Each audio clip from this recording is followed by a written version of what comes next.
Well, good morning, good afternoon, good evening, Texas FFA, ag science teachers, and any other stakeholders. Thank you for joining me for the Growing Our Future podcast.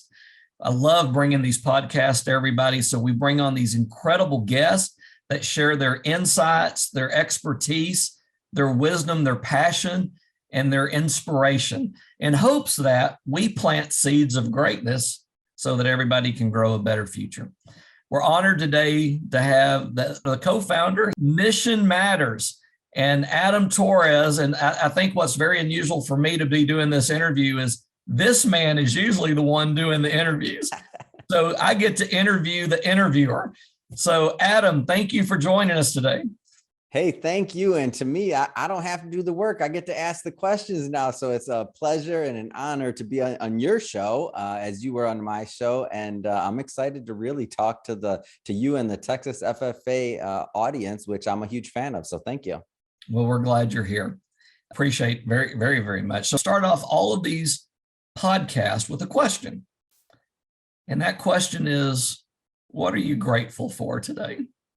Oh, man, I'll tell you, when it comes to gratitude, first off, I'm a huge fan of the idea of gratitude, of starting your day with gratitude. My original show, by the way, before Mission Matters, before any of this, it was actually called The Gratitude Show.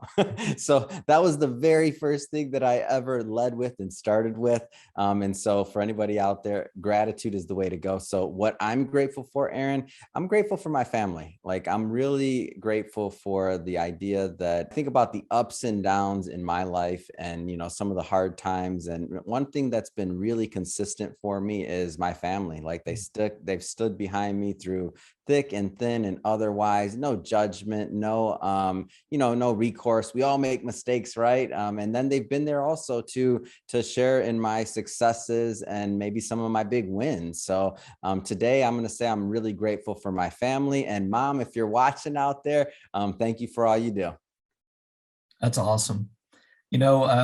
Adam, I know that when we talked about that and you shared that with me about your previous show, I tell our sponsors and our stakeholders all the time that at the end of every dollar, at the end of every penny that supports the Texas FFA, there's an opportunity for a kid or there's an opportunity for a teacher.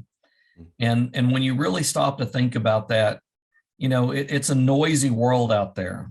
Whether it's social media, the news, the geopolitical, the international footprint, doesn't matter. If you're not careful, you can get sucked into a dark place. But I think sometimes when you start with an attitude of gratitude, you find new energy, new perspective, and a kind of a brighter side of looking at things. So thank you for sharing with us what you're grateful for. Thank you. Let's talk about your journey. Yeah. I'm very intrigued by the fact that you're a very successful entrepreneur. So tell me a little bit about that. Tell me about the importance of being an entrepreneur and what spurred your vision and your passion to start the Mission Matters platform. Well, I know there's a lot of individuals that'll be watching this that are in different levels of their journey. So maybe some are just getting started. Maybe some are a little further along. Maybe some are really successful and they've built something that's going to last maybe even beyond their lives and so on. On my end, I'll tell you, the first thing when I think about entrepreneurship is I never wanted to be an entrepreneur. I never really had this. A lot of other people, they're like, oh, it was in my blood. It was what I always wanted to do. Like, I didn't even really understand what entrepreneurship or what being an entrepreneur was. When I started, my background's in finance. So I started pretty corporate, pretty suit and tie. I guess I'm still wearing the suit and tie, right? But I started really corporate and I spent, a solid, 12 to 14 years in that field. When I moved over to being an entrepreneur, the idea was that if I'm going to continue to be a financial advisor and managing money, I thought, hey, I'm going to be doing this the next, 30 years of my life before I retire. I was thinking, well, I might as well own the business. So I went off and I started my own company, my own practice. And then at the same time, I knew that I needed branding. I knew that I needed marketing, and I knew that that I had to do something that was effective and that could last. So the first thing I thought about and that my mentors advised me on was I needed a book. So, and creating this book, the very first book I ever wrote or created, it was a, self-published book. It was, I wrote it actually on a train by speaking into my phone. I, hired some editors, got the book out there. So now if you picture this, I have, a book for my marketing, and then I have my practice. And really, I just went out there giving the book out. I handed that book to thousands of people really over the course of a year, and business started to come in. The interesting thing, and this is the part where I'd have to tell, some of these younger listeners out there, is that you don't have to have everything figured out, right? Like I didn't have it figured out at this time. I knew what I thought I was going to be doing, but get this, Aaron, and I don't think you know this story. The book actually, it got traction. So what happened with the book is people started asking me if I could help them publish a book. And so that I'm like, no, I'm a financial advisor. I can't help you publish a book. Like I can help manage your money, right? But I can't help publish your book. But the noise got louder and louder. And by the time the third or fourth person asked me, I figured, I'm like, okay, I have to figure this marketing thing out. So fast forward quite a bit down the line, we published our very first book. It was a co-author series that we still do today. And what we do is we bring together entrepreneurs and executives, and we have them share a lesson from their lives or their businesses. And then we put that all in a book, and then we published it. But that whole concept, that whole model took off. And from there, we launched our very first podcast, and that's a whole nother. I think at this point now, I'm approaching 5,000 episodes. But at this point, when we first started, I remember the demand to be on the show just kept growing and growing.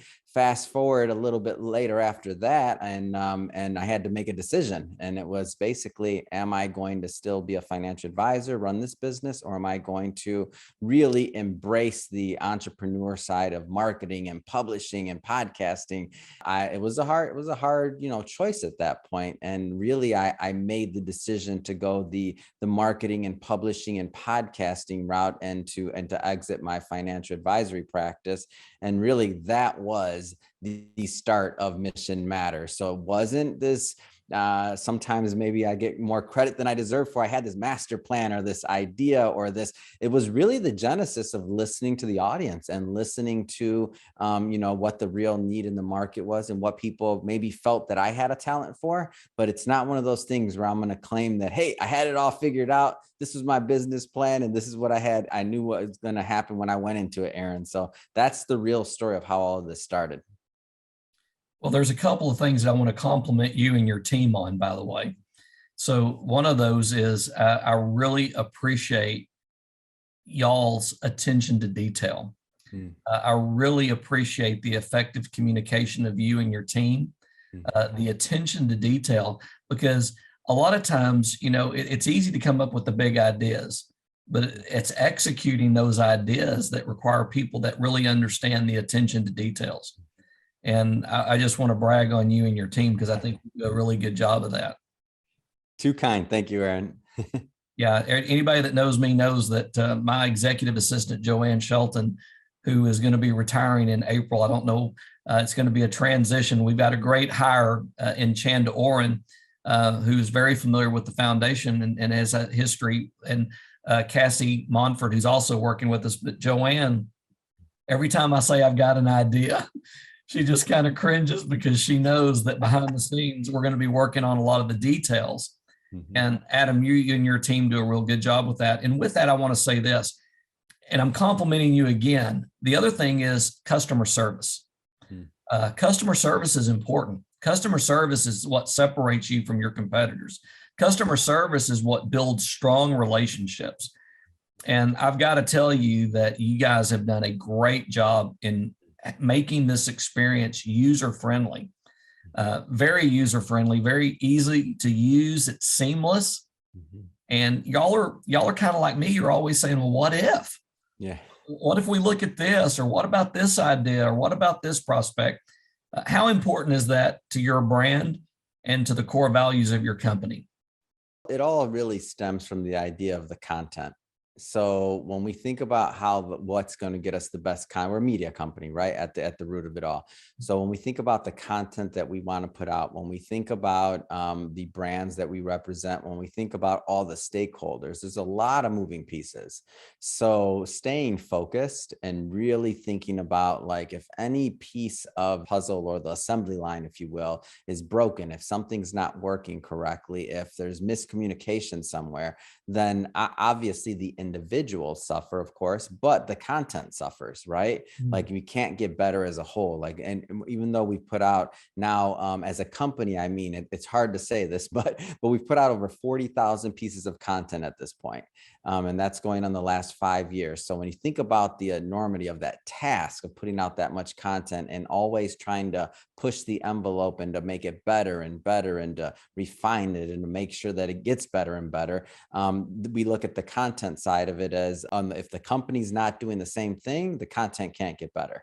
And why is the content so important, and why is the quality of the content so important? Because that's what, number one, that's what everybody's going to see, right? But it's the audience. So it's, for example, when you think about, your podcast, Aaron, and all of the work that you put into preparing for this, getting the guests, all the other things, it's not to say, hey, look at me, I'm Aaron, or hey, it's not even to say, hey, look at us, we're the Texas FFA. And it's to say, hey, there's an audience, there's somebody that's giving you their attention. They're giving you a piece of their life. If you think about it, if they're listening to your show for 30 minutes, that's 30 minutes of their life that they gave you, that they could have been doing something else, right?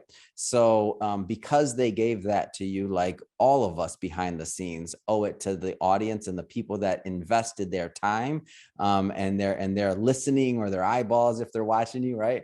That invested their time into hearing your message. And the idea is, if we keep doing that over and over and over, you look back and there's a body of work that we can all be proud of.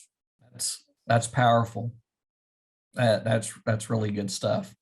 I want to speak to something here that really kind of brought our path together. So one of the things that I'm always telling the high school students, in Texas, there's over 3,000 high schools in the state of Texas. Okay, so you got 3,000 high schools. All of them are going to have graduating senior classes.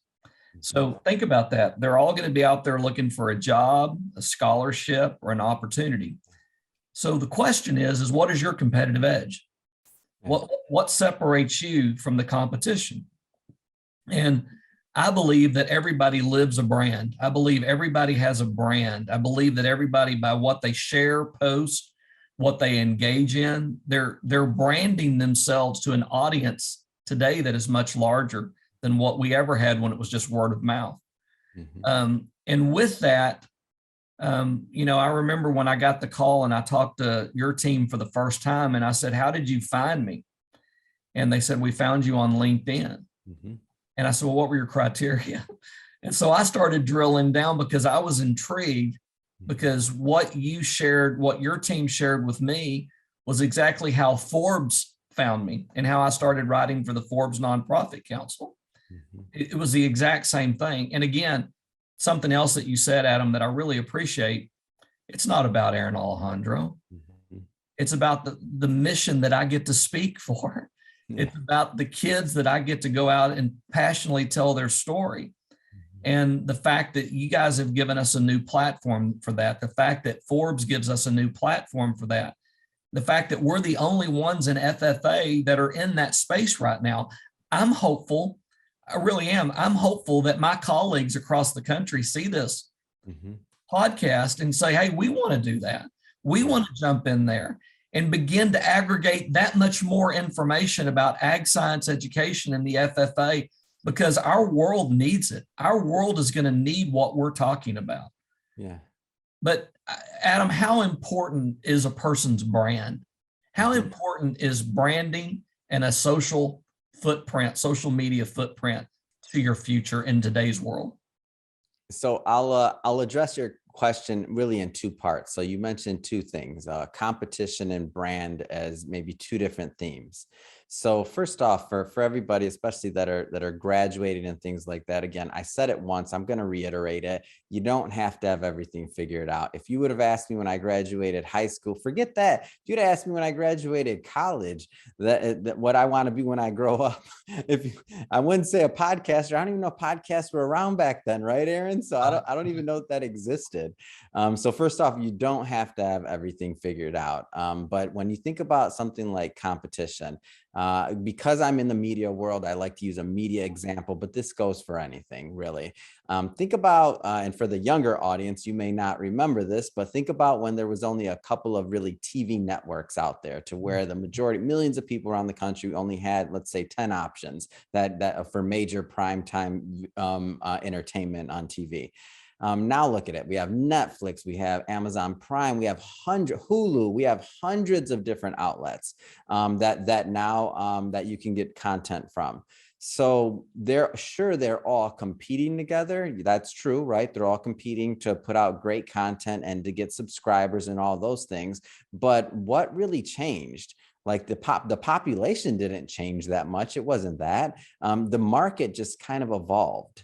So when you think about competition, I'm always thinking about the evolution of the market and where we fit into it. Just understanding that if we're not trying to innovate and if we're not trying to reinvent ourselves constantly, it doesn't mean that we quote unquote lose to the competition. It's not about that. It means that we don't serve our audience the way that we intended to, and we don't continue to get better for them. So when you think about competition in our space, to transition to your question, so that's the philosophy behind the transition. But now the mechanics behind it are things like branding and distribution and things like that. So when we think about a brand, I'll give you one really specific, concrete example that most people wouldn't necessarily understand at first glance. But if you think about, we're recording this in 2022. Lots of media outlets over, let's say, this last couple of years some have done some, good coverage on the pandemic and, everything that was going on, right? Maybe some didn't do that, and some were looking for headlines, right? And clicks and traffic and, the normal thing that maybe some media outlets did. Us as an outlet, over the last 2 years or so, when we could have maybe compromised on our thought process, which didn't match our brand, we absolutely did not. I've done probably maybe 3 interviews that were related to the pandemic, and those interviews, by the way, were actual really informative interviews based on things like technology that was being created. So somebody that was actually in the technology space working on it and distributing it. I wasn't going to allow somebody on the platform that was, just looking for another angle to promote maybe themselves, their business, based on adding COVID to a headline or something. So now our audience, what does that translate into when you talk about brand? I'm from Michigan. I'm from Detroit. Like cars, like car analogies. When you look under the hood at Mission Matters, it's going to be the real deal. Like you're not going to go to our website, missionmatters.com, type in something or see something that's going to look off brand. And what that's allowed us to do is to also attract great partners like Texas FFA, where, as you mentioned, like, how do we find you, right? You did your due diligence. You're looking like, okay, what is this? Okay, this is a little bit different, feels different. Hold on, let me get on the phone. Let's talk to Mission Matters, see what's actually going on over there. You look under the hood, it's the real deal. That's how you keep your brand. That's how you get better. You just want to make sure that when somebody's looking under the hood, that it's what they expected, and then that you're staying true to your brand. So that's the high level on the mechanics of what it takes to build something over time. That's good stuff on a number of levels. Number one, it sounds like you have definitely got a grounded core value of what you want Mission Matters to represent. And not only that, but I can tell you, in dealing with your team, they parallel that core value. And you're also looking forward. I was on the earlier podcast, and we were talking about how in the world of agriculture, you think of it this way: when you're green, you grow; when you're ripe, you rot. Yeah. So you don't want to rot. You want to keep growing. You want to find ways to grow. And I think that's what you're saying. In your team, you're trying to find ways of, what can we improve on? What new innovations? I love the fact that you're on your 4th generation of website technology. When you think about how mobile the world is and how user-friendly things are going to have to be, I can only imagine what y'all are doing, like you said, behind the scenes to ensure that your customers have this incredible experience. I agree with that completely, but I'll just kind of take the other side of that just for a moment. That should never be an excuse though. So when you look at it now, and not saying you said that, but for anybody that's watching this, that's something maybe holding them back and they're thinking, oh, I need this perfect site or I need something else. Always like to bring this up. I recorded, and you don't know this either, Aaron, I don't think. I recorded the first 300 episodes that we did for our podcast on my cell phone with iPhone headphones, and not even the AirPods, the good ones and the fancy Pro or any of that. I'm talking about the wire, the whatever it was called, the old version of the iPhone. Like it was like an iPhone 5 or 6 or something like that. So the old one. So over 300 episodes, and we still managed to build an audience. Why? Because we focused on the content. So we reinvested. We are on the 4th generation website, which I'm very grateful for. But if anybody's out there and they're thinking about like where they fit into this space, like just do it. You got an idea, just do it. Don't worry about all the technology and everything else. Don't let it hold you back. I agree with that, by the way. I remember a young trainee asked his manager one time, he said, what is the key to success? And the manager said, you jump when your opportunity comes along. And the young trainee looked at him and said, well, how do I know it's my opportunity? And he said, you don't, you just keep jumping. And man, I need some sayings like this, Aaron. You got a whole bunch. I'm taking notes here. You're green, you're growing, you're right. I don't want to rot. But that's what you're talking about, Adam. You're Absolutely. talking about how, I mean, the assets that our kids have before them, even right now, are so much greater than what we had as kids growing up. You talked about 10 television stations. I grew up in Dallas, Texas, where we had 3 in the 70s. And I remember, at 11 o'clock at night, the Star Spangled Banner would come on and there would be no programming until the next morning. And the Star Spangled Banner would come back on and there'd be a farm report, but that's okay.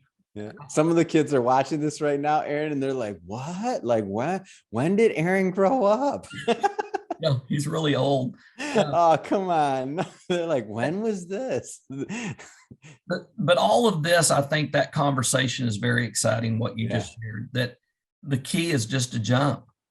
I'm not going to tell the story because this is your podcast, but people that have heard me speak, I tell the story about Eric the Ill Musambani, who was a swimmer from an underserved country. And he gained a world record all because he's willing to jump in a swimming pool. And, sometimes we just got to be brave enough to jump in. And then when you look at what you've accomplished and the fact that that path led us to this path, and the fact that now that we're going to empower future paths, I find all of this inspiring. I do too. And I'm grateful for it. Let's talk about leadership real quick. You've dealt with a lot of people, Adam. The content, the people that you've visited with, what would be 3 things that really stand out to you in terms of leadership that you've witnessed, that if you could tell a kid, hey, you really ought to look at these 3 things because they may help you in life? Yeah. What would be those 3 leadership traits?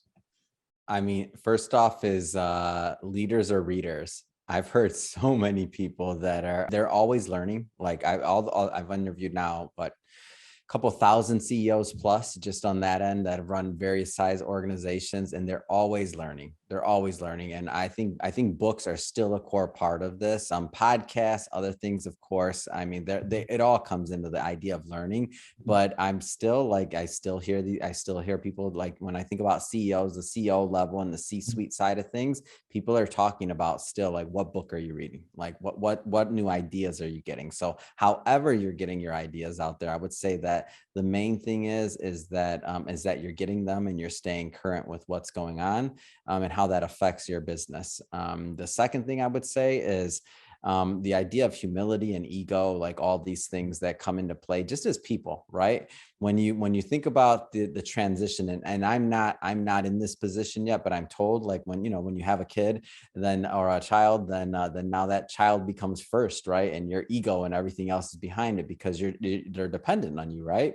So if you think about your organization or your business, I feel like the great leaders know how to make sure that they're empowering, their people, making sure that they're establishing that level of trust with them, and that and when they get that formula right, which I'm not saying it's this set thing where you're like, oh, it's done and then you can move on. No, it's a constant battle. We're humans, right? The prefrontal cortex makes us all a little bit complicated, right? So, but the great leaders, I feel like they figure out how to make it work, and how to make sure that their people are empowered, how to maybe check their ego at the door, so that the mission can move forward, whatever that is, whatever their particular mission is, that is. And then the last thing I'd say is vision.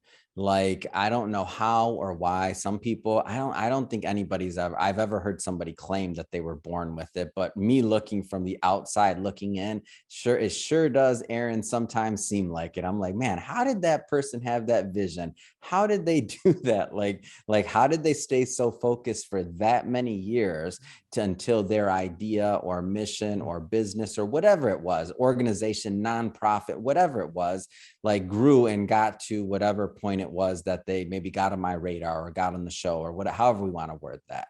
But that idea of vision is just so key. So I don't know how it's done, and I'm not claiming to have the answer on that, but I will say that I've seen that the great leaders out there that have come across my path, at least, like, they've had tremendous vision. Couldn't agree with you more. Those are all outstanding leadership traits. Mhm. And interesting that you mentioned vision, because in 1985, when I was elected state FFA president, Mhm. I started my speech with that very quote, that the Bible states, where there is no vision, the people will perish. Mm. And I do believe too, that, whether it's consumers, customers, or sponsors, I believe that people are drawn to strong vision. Mm. So there's a lot of wisdom in what you shared, by the way. Adam, we're about to wrap up here. Appreciate everything that you've shared. Let's look a little bit forward before we wrap up. If we're looking forward, what are some opportunities that you see for students that are looking at their future? All the people that you've interviewed, where do you see some opportunities for kids to be looking?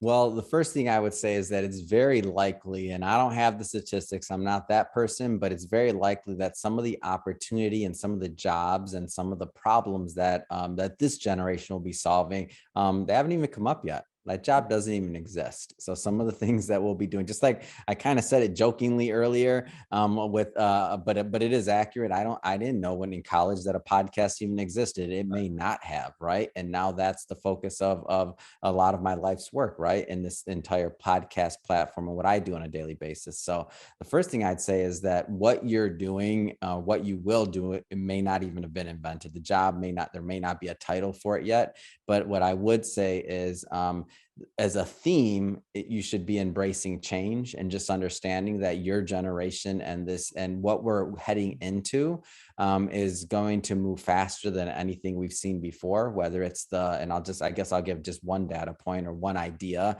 to substantiate that. And that is, if we think about what's happened over the last 2 years, something that was called recency bias, or just that bias of thinking that maybe the best person for the job is in front of you. Maybe they're in your city, maybe you've seen them, maybe they went to your college.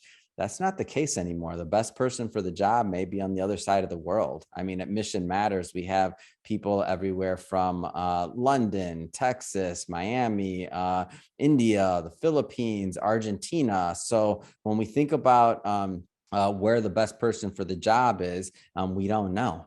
So how does that relate to you and what you'll do going forward, right? As the future generation? Well, I mean, look at the other side of that coin.